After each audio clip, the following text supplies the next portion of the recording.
Assalamualaikum warahmatullahi wabarakatuh dan salam sejahtera. Sekalung penghargaan buat Tuan Pengerusi Majlis, barisan panel hakim yang arif lagi bijaksana, dip-dip kehormatan yang dihormati, para guru, rakan-rakan peserta dan seterusnya, hadirin yang saya muliakan. Negarawan ulung Tun Abdul Razak Hussein pernah menegaskan bahawa perpaduan ialah kekuatan utama negara. Bertepatan dengan semangat itu, rukun negara diisytiharkan pada tahun 1970 sebagai ideologi kebangsaan yang menyatukan negara selepas negara melalui detik hitam perpecahan. Lebih 5 dekad telah berlalu. Namun, persoalannya, adakah 5 prinsip itu sekadar lapas di bibir atau benam-benam hidup dalam jiwa kita? Maka, dengan penuh keyakinan, saya berdiri di pentas ini untuk menegaskan bahawa penghayatan prinsip-prinsip rukun negara merupakan kunci utama bersama membina negara bangsa yang bersatu, berdaulat dan sejahtera. Hadirin sekalian, pragmatik saya yang pertama ialah kepercayaan pada Tuhan membentuk masyarakat yang berintegriti. Kepercayaan pada Tuhan merupakan prinsip pertama rukun negara kerana pembinaan sesebuah negara mestilah bermula dengan pembinaan insan.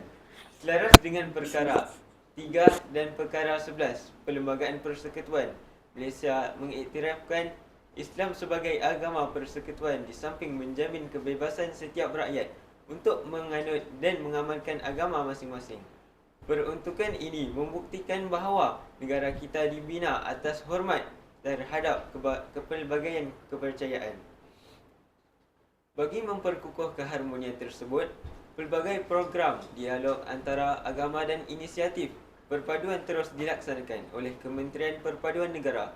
Usaha ini bukan sekadar menghimpunkan masyarakat berbilang kaum dan agama, malah menyuburkan persefahaman, toleransi dan saling menghormati dalam sebuah negara yang kaya dengan kepelbagaian budaya. Dasar perpaduan negara turut meletakkan penghayatan rukun negara sebagai antara asas penting dan memperkukuh perpaduan nasional. Fakta ini membuktikan bahawa pembentukan masyarakat berintegriti bukan sekadar tanggungjawab individu, malah menjadi agenda utama pembangunan negara.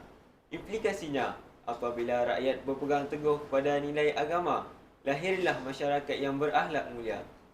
Hadirin yang saya hormati, pragmatik saya yang kedua ialah kesetiaan pada raja dan negara memperkukuh kedaulatan negara bangsa. Institusi raja berperlembagaan merupakan lambang perpaduan dan kesinambungan negara. Selaras dengan perkara 32 Perlembagaan Persekutuan yang di-Pertuan Agong ialah ketua utama negara yang menaungi seluruh rakyat Malaysia tanpa mengira kaum, agama dan keturunan. Oleh itu, kesetiaan kepada raja dan negara merupakan asas kepada kestabilan serta keharmonian negara. Semangat patriotisme dapat diterjemahkan melalui penghormatan kepada jalur gemilang, penghayatan lagu negaraku dan penyertaan dalam sambutan Hari Kebangsaan. Namun, dalam era digital ini, kesetiaan kepada negara turut diuji melalui penyebaran berita palsu, fitnah dan provokasi yang boleh memecah belahkan masyarakat. Sebagai generasi madani, kita tidak boleh menjadi penyebar kebencian, sebaliknya menjadi penyebar kebenaran. Sebagai program kenegaraan yang dilaksanakan oleh Jabatan Perpaduan Negara, Institusi Integrasi Nasional terus menyemarakkan semangat cintakan negara dalam kalangan generasi muda.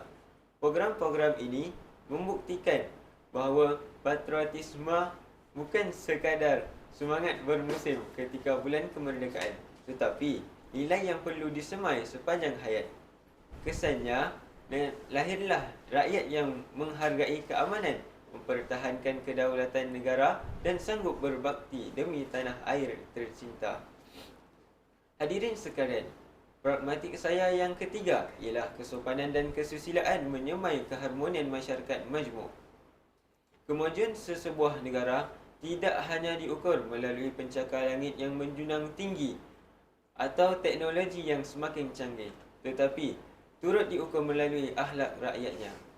Hari ini, media sosial membuka ruang komunikasi tanpa sempadan. Namun, Sebalik manfaat tersebut, kita masih berdepan dengan isu buli cyber, penghinaan, fitnah dan ucapan kebencian yang mampu meletakkan hubungan sesama masyarakat.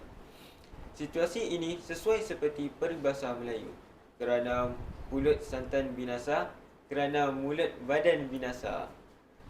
Oleh itu, setiap patah perkataan yang kita ungkapkan mestilah mencerminkan adab dan nilai murni.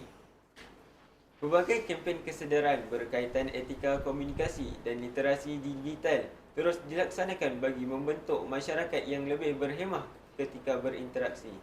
Implikasinya, apabila masyarakat mengamalkan budaya hormat menghormati, perselisihan dapat diselesaikan melalui hikmah, manakala perpaduan akan terus diperkukuh.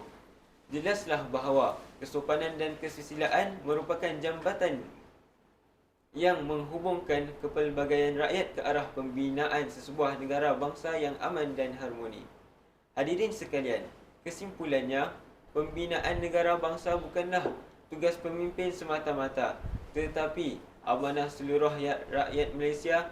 Kepercayaan kepada Tuhan melahirkan rakyat yang berintegriti. Kesetiaan kepada raja dan negara mempertahankan kedaulatan tanah air, manakala kesopanan dan kesusilaan menyatukan masyarakat yang berbilang bangsa dan budaya.